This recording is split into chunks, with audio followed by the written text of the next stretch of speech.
Non, envoyez vos caisses. Allez hop, démarrons. France Bleu, 13h-14h. On n'est pas à l'abri de faire une bonne émission. Bonjour Camille Desbeaux. Bonjour Willy. Camille Romain Desbeaux. J'ai oublié un petit bout, excusez-moi. Alors je recommence. Bonjour Camille Romain Desbeaux. C'est très Bonjour, joli comme Willy. nom de famille. Bienvenue sur France Bleu. Vous êtes directrice générale de Vision du Monde. Alors déjà, Vision du Monde, qu'est-ce donc ma chère Camille Romain Desbeaux ? Vision du Monde, c'est une ONG de solidarité internationale et sa mission, c'est de soulager la souffrance des enfants là où les pauvretés frappent le plus et ensuite leur donner les chances de pouvoir bien grandir dans un environnement porteur d'espoir. Très bien, bravo. C'est une belle association, de belles initiatives pour vous. Et je me suis permis de vous appeler aujourd'hui parce que ce dimanche, c'est la journée mondiale des toilettes. Elle existe depuis 2013, cette journée. Alors c'est vrai que voilà, on l'a dit tout à l'heure, ça a l'air un petit peu rigolo comme ça, mais c'est un sujet très important qui se cache derrière cette journée. Lequel, ma chère Camille ?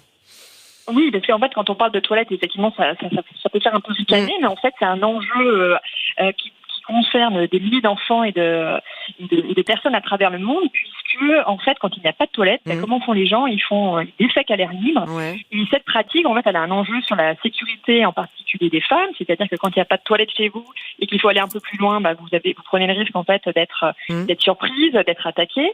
Quand il n'y a pas de toilette, les matières fécales peuvent aller dans l'eau, et quand elles vont dans l'eau et qu'ensuite vous buvez cette même eau, vous imaginez bien derrière que vous êtes malade. Ouais. Donc ça a un impact très grave sur la santé des enfants. Et derrière, il y a aussi d'autres enjeux auxquels on ne pense pas. C'est que quand il n'y a pas de toilette, notamment dans les écoles, ça rend malade les enfants. Et surtout quand les petites filles deviennent des jeunes filles, qu'elles ont leurs règles, il n'y a pas de toilette, les filles restent à la maison quand elles ont leurs règles. Et en fait, c'est une cause de décrochage scolaire. Quand les filles ne vont plus à l'école, potentiellement, elles sont mariées plus jeunes. Et il y a tout un engrenage catastrophique derrière. On sait combien de personnes dans le monde n'ont pas accès à des toilettes, dignes, entre guillemets ? Oui, on estime que c'est 20% de la population mondiale qui n'a pas accès à des toilettes correctes. Et je parlais tout à l'heure de défécation à l'air libre, donc c'est 419 millions de personnes. Et encore un dernier chiffre qui est, je trouve, frappant, c'est on estime à 1,7 milliard de personnes qui boivent de l'eau qui vient d'une source contaminée par des matières fécales. Donc de gros problèmes sanitaires, des problèmes écologiques, forcément aussi. Également Exactement, parce qu'en fait, quand on parle de toilettes, il faut aussi parler de la partie traitement des déchets qui vont dans ces toilettes. Et quand on sait que autant de personnes en fait n'ont pas de toilettes ou de système correct, en fait, les eaux derrière sont effectivement contaminées, et derrière, ça reproduit en fait des cycles de maladies, parfois mortels. Et pourquoi est-ce que ces gens n'ont pas de toilettes ?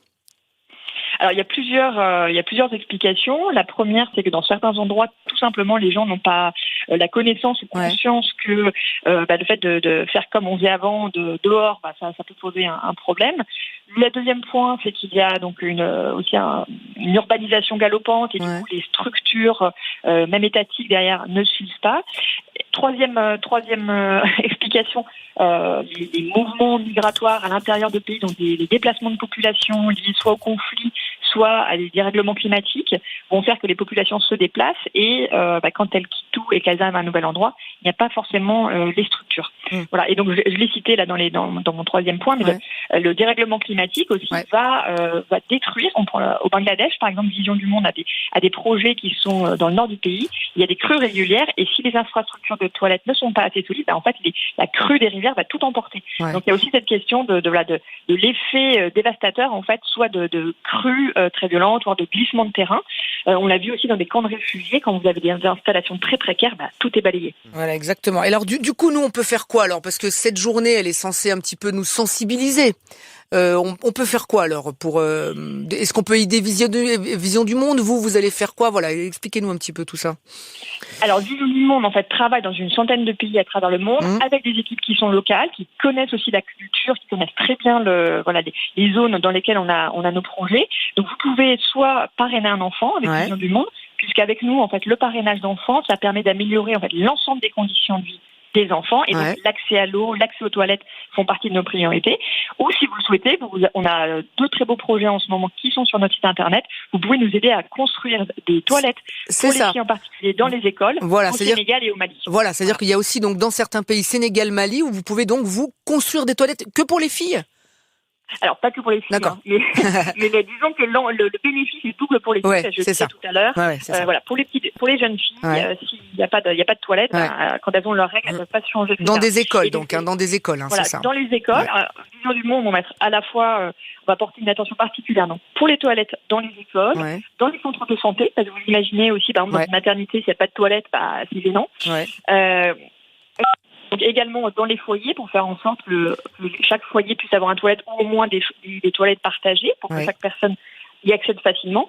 Et au-delà de ça, Vision du Monde, tout ce qu'on fait a pour objectif d'être pérenne. Donc non seulement on va fabriquer ces toilettes, on va aider lorsque c'est nécessaire à changer les habitudes sociales, on va aider aussi à former les gens pour qu'ils puissent l'entretenir, c'est-à-dire qu'il y a certaines toilettes qu'il va falloir vider par exemple, ou restaurer. Et voilà, donc c'est, je dirais, de bout en bout, la chaîne à la fois donc de construction, mais aussi de sensibilisation, lever certains tabous pour que chaque personne puisse aller aux toilettes dignement et ne pas être malade par manque d'infrastructure. Et je vois sur votre site 200 millions d'enfants aidés dans le monde grâce à Vision du Monde. Bravo, 200 millions d'enfants, puisque Camille le dit, le manque de toilettes menace le présent et l'avenir des enfants. Vous voyez, ça paraît un petit peu bête comme ça, quand on dit c'est la journée mondiale des toilettes, on dit on ne pense pas à non, ça. voilà, c'est pas que ça. C'est sérieux. C'est sérieux. Merci infiniment Camille Romain-Desbaux, directrice générale de Vision du Monde. Merci beaucoup. Passez une belle journée. Et là, donc la journée mondiale, c'est dimanche. Dimanche, oui. Dans un instant, Fabien